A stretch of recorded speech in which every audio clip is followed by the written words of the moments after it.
Welcome to Cheryl K's Cooking Diaries, old-fashioned Southern cooking.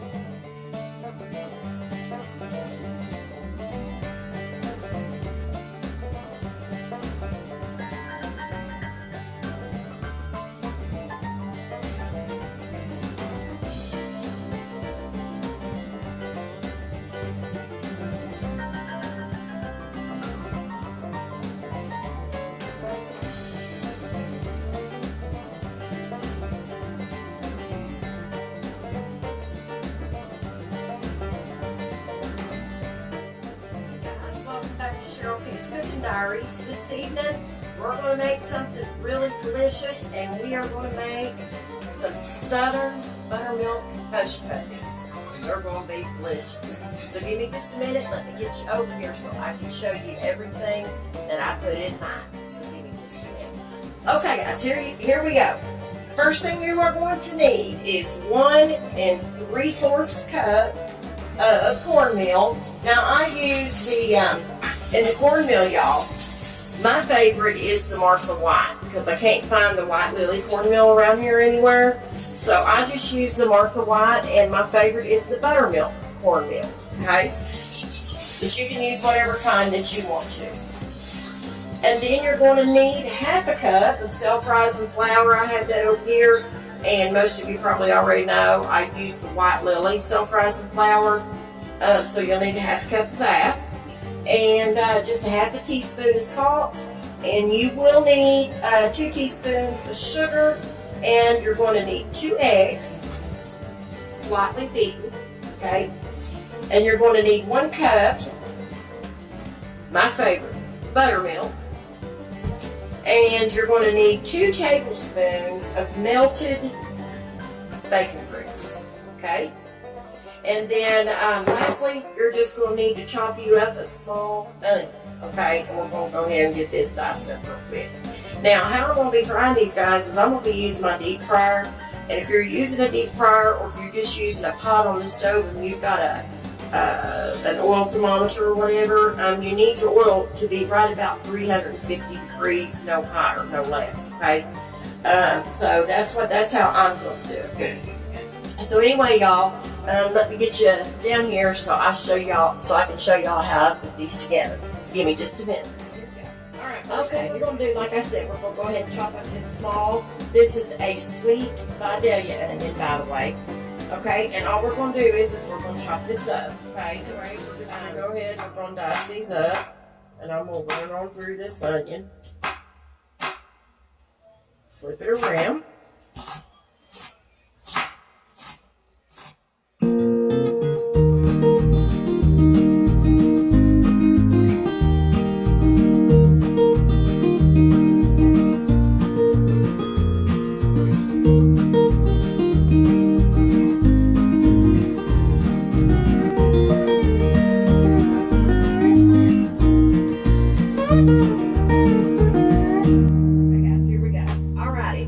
I'm going to use a larger bowl to do this in. It's up to you what size bowl, but I would use at least, I don't know, medium large bowl.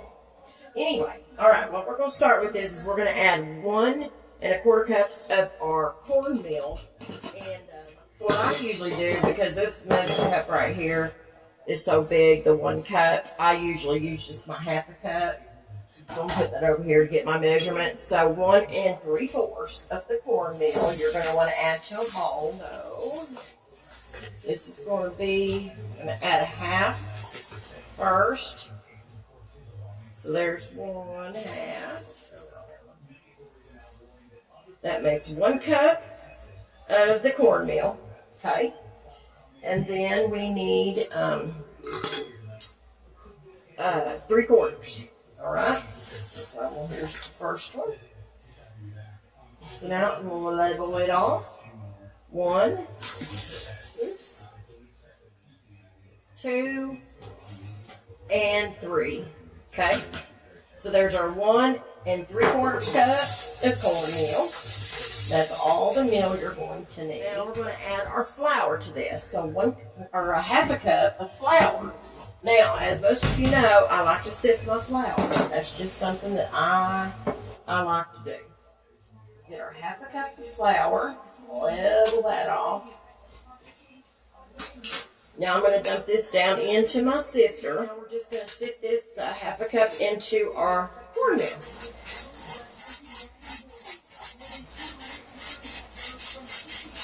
I think when you sift your flour like that, it just makes you better anything. And see, I've got some rocky pieces down in here, so I'm just going to push them on through. All right. So now we've got our half a cup of our self-rising flour added to this. And next we're going to add our half a teaspoon of salt. Now most of you know I don't normally add salt, but there is sometimes I add a little bit of salt to my stuff, okay? Not very often. So, a half a teaspoon, but I'm probably going to add maybe instead of a half. I'm probably just going to, most of you know I don't like to add salt, but it is good for hush puppies, so I'm going to add a quarter of a teaspoon instead of a half, okay? Now we are going to add our sugar, and our sugar is 2 teaspoons of sugar, and I've already got that measured out. So we're going to dump that in there, okay? And then what we're going to do is we're going to mix this together, and then we're going to set it aside, okay? So what I'm going to do is I'm going to grab me a whisk, and I'm just going to mix all this in together, okay? That's all you want to do with this. So mix all this in together well. Rubber spatula, and I just kind of toss it around in there, making sure that it's all blended. Looks like everything is, so we're good to go. Alright, so what we're going to do with this is we're going to set this to the side. Okay? So, in another little bowl, okay, what we're going to add to this is going to be our eggs, our buttermilk, our bacon grease, and our onion. So, we are going to go ahead and crack our eggs in here, okay? And you want to just sort of slightly beat them. You don't have to beat them, really, really hard, alright? So, let me get my eggs. See? Okay, there's one. And here is the second. So, like I said, we are going to beat our eggs up just slightly. We're not going to do anything hard with our eggs. Now, we are going to add our buttermilk, okay? So, we're going to add 1 cup of that. Shake your buttermilk very good, guys, because you know buttermilk does settle. So we're going to go ahead. We're going to add our 1 cup of buttermilk to our egg. And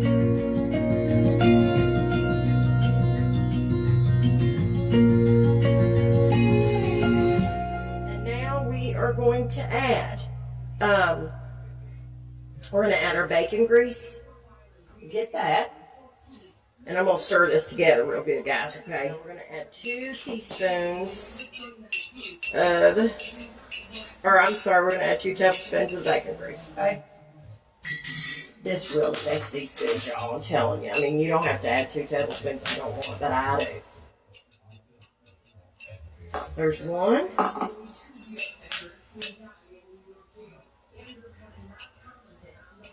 And there's 2. So we got our bacon grease. And lastly, what we're going to add to this mixture is we're going to add our onion, okay? Get all that onion out of there. That onion makes them taste good too, y'all. It really does. And I guess if you didn't want onion in them, you wouldn't have to put them in there. It's something that you just don't like, you know. We're going to do with this. So we're going to mix this well, okay? We're just going to mix this all in together. And you can use a whisk if you want to. But I don't. I just use my little spatula here for this. Because it's really not hard to mix. So, to just get all that incorporated, y'all, with that bacon grease and everything. Lord, I ain't made these in, oh my gosh, it's been a long time. But we're going to have some beer battered fish. And I was going to make a little thin coleslaw, but I decided, nah, I ain't going to do that tonight. Okay, that's all you want to mix that for. You don't want to mix that too much. Okay? So now, guys, what we're going to do is we're going to take our dry ingredients, okay? We're going to slowly add our wet ingredients to our dry ingredients, and we're going to stir this by hand just until it's combined, alrighty? So I'm going to move this over to this side, and we're just going to start adding this slowly, like I said. So we're just going to do this slow, nothing fast. And we're going to stop. Going to kind of mix it in together a little bit.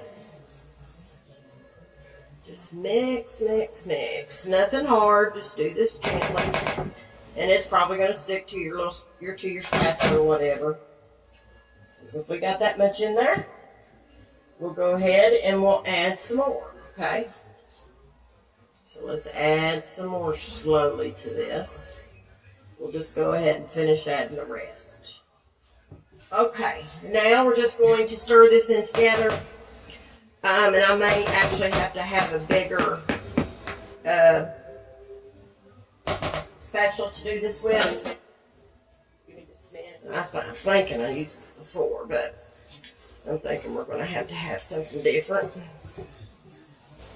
So just keep mixing this together. And you want to do this by hand, y'all, okay? You don't want to use a mixer for this because the mixer can overwork it, I think. So just mix it all like this in by hand. And we'll worry, like I said, we'll start dropping these in to 350-degree oil in a deep fryer. And fry these babies up and they'll be good. And you just basically, y'all, all you do is fry them until they're golden brown, 4 to 5 minutes for a batch of them or so. So that's all you do. Okay, and there is our hush puppy batter. So what we're going to do is, I'll probably transfer this over to a smaller bowl because it's an awful big bowl. But I always like to use a little bit bigger bowl just to make sure I've got enough room. So, let me get this transferred over, guys, and I'll be back, and then we'll get these started, okay? All right, guys, I think we're ready here. My green light is on my fryer back here. I don't know if y'all can see it, but it is right here on my fryer, and that means it's ready to go. It says ready. I love this little deep fryer. This is Hamilton Beach deep fryer, guys, and it has been the best little thing that I think I ever could have invested in buying. And it's got a little window here on the lid so you can see your stuff down in there. But a lot of times it steams up, you know, and you can't hardly see very good. But anyway, it's there. So what I use to dip out my hush puppies, y'all, is I use my little cookie scooper. This cookie scooper, I'm going to say it's probably right about a teaspoon anyway. It's just made a little different. But that's what I'm going to use. You don't really want to get anything bigger than this, okay? Because when you do that, it takes them a lot longer to get done, and they may be doughy inside if you don't cook them long enough. So if you can keep them down to right about a teaspoon, it is better that way, I think. So, but that's totally up to you all what you want to do. So, like I said, my deep fryer's ready. It is on 350 degrees, and we'll set the lid to the side. So what we're going to do is we're not going to take our basket out of our deep fryer, okay? We're going to use our basket. But what we're going to do is we're going to lower our basket down into our deep fryer first. And then we're going to drop these down into the oil. Okay? That way your stuff doesn't stick all over your basket. I mean, you could do it that way, but I think it would stick some. So, I changed my oil earlier. So we have got good, fresh, pure Crisco canola in the deep fryer. Okay? So, I got you down here right where I think y'all can see. So I'm going to go ahead and lower my basket down into my oil, just like that. And then I'm going to start getting these out. Let's push this back just a little bit. I don't want to put any stress on my cord because the cords on these aren't very long, and I don't like to put any stress on my cords. So I'll move y'all a little closer here, okay? Alrighty, so I'm just going to dip this out into my cookie scooper. Just kind of round it off. And what I'm going to do is I'm just going to start dropping these in here at a time, one at a time. Okay, very slowly, guys. Don't do this real fast because you'll burn yourself. Just release it down in there just like that. Get you another one. kind of round it off. I drop you another one in there very slowly. Put you another one down in there. Uh-oh, that one got a little bit too close, so I'm just going to kind of move it over. There we go. All right, we'll get another one. And these take, like I said, I don't know, 4 or 5 minutes, something like that, give or take. Just drop however many you think you can put down in your deep fryer. You don't want to drop a whole big bunch together because they will stick together, okay? At first, they will. I think I can get one more down in there, and that's all I'm going to drop. That one moved, so I can go ahead and drop another one. Okay, let's see what these do. Let me wash my hands. I'm just going to move some of these around that's been down in there that I dropped first. These other ones, if they don't move freely, that means they still need to cook, guys, so just leave them be. You can shake your basket around some, too, if you want to, and that will help loosen them a little bit. But when they start getting golden brown, you know pretty much that they're probably done. So you can just take them out and strain them, okay? That way they're already in your basket. You can just pull your basket out and strain them. So it works out really nice to do it that way. So there is some deep fryers I've seen that don't have baskets with them, so that probably, it makes it hard, you know, but luckily this one came with one, and so. All right, guys, we're going to let these cook here, and we're going to see what happens with them. And I'm sure they're going to be delicious. So I'm just going to roll them around. They're all starting to turn golden brown. And I'm not going to drop any more right now because I want to get these out first. So we're just going to let these cook for a few minutes, guys. And when they get done, I'll pull them up and I'll show them to you. Okay, guys? So I'll be back here shortly. Hey, guys, these are pulled out and they're drained good. I got 5 in here, but I did have 6. My husband couldn't stand anymore. He had to have one. So anyway, I'm gonna put these out on a paper plate. We're just gonna toss these out on here, okay? Like this. Just tilt my basket, throw them on there. I've never thought about being. Number 1, they got buttermilk in them. Number 2, they got a little bacon grease. Number 3, they got a little sugar. They're just better, I think, all around.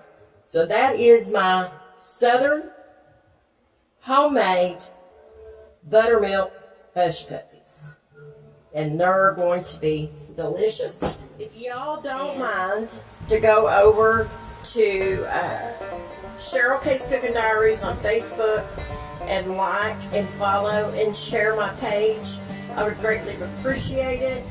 And if you don't mind to go over to my YouTube channel and hit that subscribe, guys, hit that subscribe button, y'all, and share my videos over there, I would greatly appreciate it. So listen, guys, I've had fun making these Southern buttermilk hush puppies with y'all this evening. So anyway, y'all stay safe, and always remember to keep God in your heart and God in your life. Bye, guys. As always, thanks for watching Cheryl K's Cooking Diaries. Don't forget to like, follow, and subscribe.